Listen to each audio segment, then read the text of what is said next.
Hello everyone, स्वागत करता हूं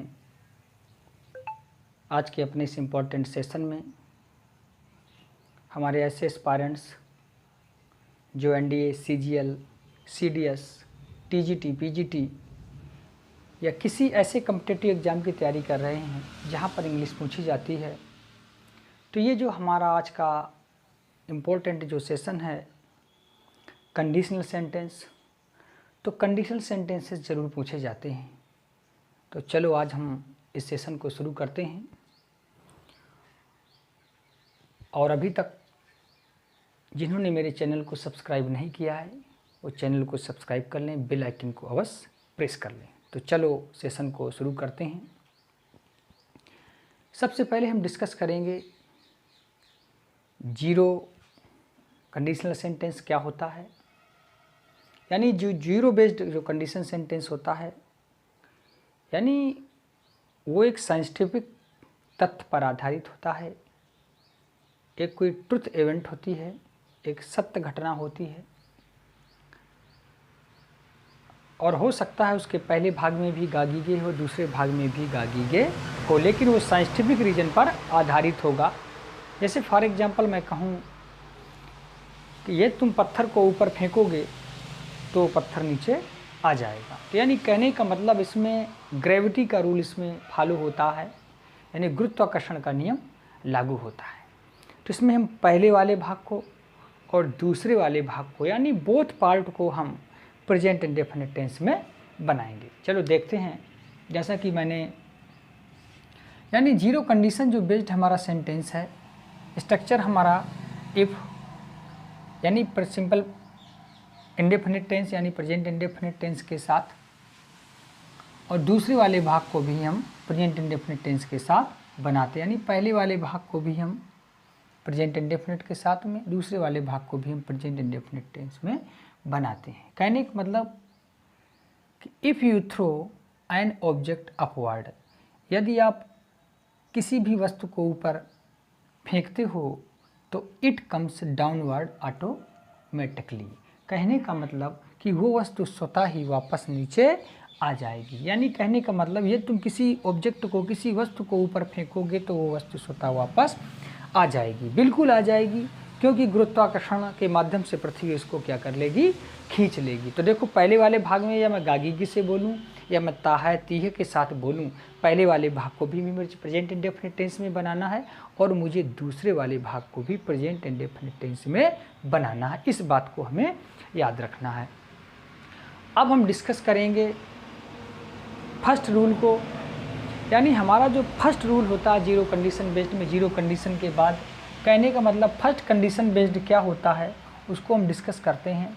जो हमारा पहला भाग होता है वो बनता है हमारा प्रेजेंट इंडेफिनिट टेंस में, और दूसरा वाला जो भाग होता है उसको हम फ्यूचर इंडेफिनिट टेंस में बनाते हैं। कहने का मतलब यदि राम आएगा तो मैं वहाँ जाऊँगा। कहने का मतलब इफ़ राम कम्स हियर, यदि राम यहाँ आएगा, तो दूसरे वाले भाग को किस में बनाएंगे हम, फ्यूचर इंडेफिनिट में बनाएंगे। आई विल गो देयर, मैं वहाँ जाऊँगा। तो पहले वाले भाग को देखो बोला मैंने फ्यूचर में है गागीगे के साथ के पहले भाग को, और दूसरे वाले भाग को भी मैंने गागीगे के साथ बोला है। लेकिन सबसे महत्वपूर्ण बात यह है कि पहले वाले भाग को मैंने किस में बनाया है, प्रेजेंट इंडेफिनिट टेंस में, और दूसरे वाले भाग को बनाया है फ्यूचर इंडेफिनिट टेंस में।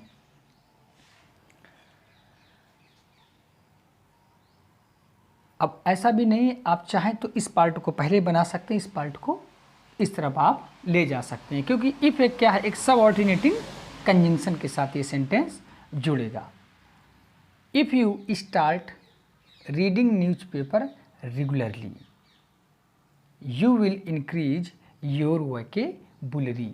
यदि आप नियमित, रेगुलरली मतलब नियमित, न्यूज़पेपर यदि आप पढ़ोगे तो आपकी वोकैबुलरी, शब्दावली क्या हो जाएगी, इंक्रीज हो जाएगी, यानी बढ़ जाएगी।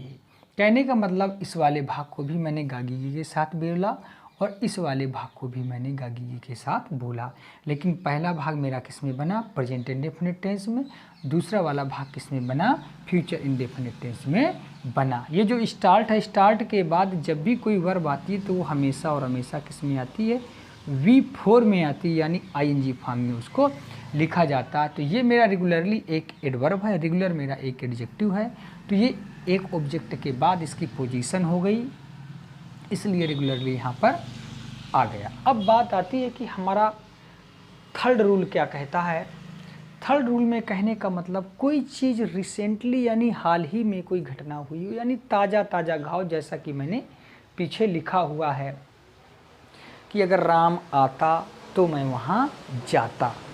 पहले मैंने इसके पहले जो मैंने डिस्कस किया था, यदि राम आएगा तो मैं वहाँ जाऊँगा, लेकिन अब यहाँ पर मैं बोल रहा हूँ यदि राम आता तो मैं वहाँ जाता। तो पहले वाले भाग को हम बनाएंगे यानी पास्ट इंडेफिनिट टेंस में या सिंपल पास्ट में, और दूसरे वाले भाग को हम बनाएंगे वुड और वर्ब की फर्स्ट फॉर्म के साथ हम सेंटेंस को बनाएंगे। अगर राम आता तो मैं वहाँ जाता, यानी इफ़ राम केम, अगर राम आता तो मैं वहाँ जाता, तो आई वुड गो देयर, मैं वहाँ जाता, जैसा कि मैंने एग्जाम्पल में दिया हुआ है, आप देख सकते हैं। यानी ताज़ा ताज़ा घाव, कल्पना की गई हो जो पूर्ण ना हुई हो। तो पहले वाले भाग को इफ़ यानी पास्ट इंडेफिनिट या सिंपल पास्ट के साथ, और दूसरे वाले भाग को वुड और V1 के साथ बनाया जाता, यानी ऐसा होता तो वैसा हो जाता। दिया हुआ कि if Ram come here, came here, if Ram came here, यदि राम यहाँ आता तो आई वुड गो देयर, मैं वहाँ क्या करता, जाता। यानी ये कंडीशन जो है, तो लेकिन ये कंडीशन पूर्ण नहीं हुई है, इसको आप कह सकते हैं कि एक हाइपोथेटिकल बात हो रही है। कैसी बात, हाइपोथेटिकल बात है, यानी जो क्या है, अपूर्ण है, एक कल्पना की गई है कि ऐसा होता तो ऐसा हो जाता, कि अगर मैं चिड़िया होता तो आकाश में उड़ जाता, तो ना मैं चिड़िया हूँ और ना मैं आकाश में उड़ पाऊँगा। लेकिन बात ये आती कि स्ट्रक्चर को हम किस तरीके से ट्रांसलेट करेंगे। यदि मैं चिड़िया होता, इफ़ आई के साथ हम क्या लगाएंगे, वैसे वर्ड लगता है, लेकिन जब हाइपोथेटिकल केस है तो आई के साथ वर लगेगा। If I were a bird I would fly in the sky. तो पहले वाले भाग को मैंने किस में बनाया, सिंपल पास्ट में, और दूसरे वाले भाग को वुड और V1 के साथ मैंने बनाया। इतनी बात आपको समझ में आ गई होगी। डिस्कस करते हैं हम स्ट्रक्चर नंबर 4 को, कि पहला वाला जो भाग होता है उसको हम बनाते हैं पास्ट परफेक्ट के साथ। पास्ट परफेक्ट आप जानते हैं हैड के साथ वर्ब की थर्ड फॉर्म, और जो अंतिम स्ट्रक्चर होता है हमारा, दूसरे वाले भाग को हम बनाते हैं वुड हैव। और वुड हैव के बाद अगर कोई भी एक्शन वर्ब यदि लिखी जाएगी तो वो केवल और केवल वी थर्ड के साथ यानी पास्ट पार्टिसिपल के साथ उसको लिखा जाता है। इस बात को आप समझते हैं। दिया हुआ है, देखें कि if you had started reading newspaper regularly, यदि आपने नियमित न्यूज़पेपर पढ़ा होता, you would have increase your vocabulary, तो आपकी शब्दावली बढ़ गई होती। कहने का मतलब थोड़ा जो समय का जो अंतराल है वो इसमें ज़्यादा दर्शाया गया। जब इसके पहले जब मैंने रूल को मैंने डिस्कस किया था तो उसमें ताज़ा ताज़ा यानी घाव, ताज़ा ताज़ा इवेंट की बात हुई थी। यदि मैं इसी सेंटेंस को इस थर्ड रूल पर यदि मैं डिस्कस करूं, ताज़ा ताज़ा घाव वाले रूल पर, यानी जो हमारा सिंपल पास्ट और वुड के साथ है, तो यदि मैं इसको ऐसा बोलूं कि यदि आपने अखबार को पढ़ा होता तो आपकी शब्दावली बढ़ गई होती। यहाँ पर मैं कह रहा हूँ यदि आप न्यूज़पेपर आपने पढ़ा होता तो आपकी शब्दावली बढ़ गई होती, यानी उसको ज़्यादा, यानी पास्ट ऑफ द पास्ट उसको शो किया जा रहा है। तो यानी पास्ट परफेक्ट में, पास्ट परफेक्ट का मतलब हैड, और हैड के साथ में वर्ब की थर्ड फॉर्म के साथ इसको बनाया गया। और जबकि दूसरे वाले भाग की बात की जाए तो दूसरा वाला भाग हमारा वुड हैव धन वर्ब की थर्ड फॉर्म के साथ बनाया जाएगा। और कंपटीशन में क्या करेगा कि आपको यहाँ पर हैड के साथ वर्ब की थर्ड फॉर्म दे सकता है, या यहाँ पर वो वुड हैव के साथ में V2 या V1 लगा करके आपको दे देगा। इस तरीके से आपको वहाँ पर क्या करना होगा, करेक्शन करना होगा। या वुड के बाद आने वाले हैव को वो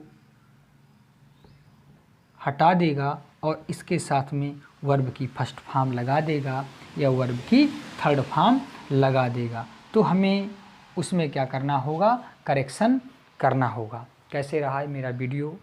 अगर ये मेरा वीडियो आपको पसंद आया हो तो वीडियो को लाइक कीजिए और चैनल को सब्सक्राइब कर दीजिए, और ज़्यादा से ज़्यादा अपने फ्रेंड्स को इस नॉलेजेबल वीडियो को भेज दीजिए, जिस पे और बहुत सारे बच्चों को इसका लाभ मिल सके। Thanks for watching this video.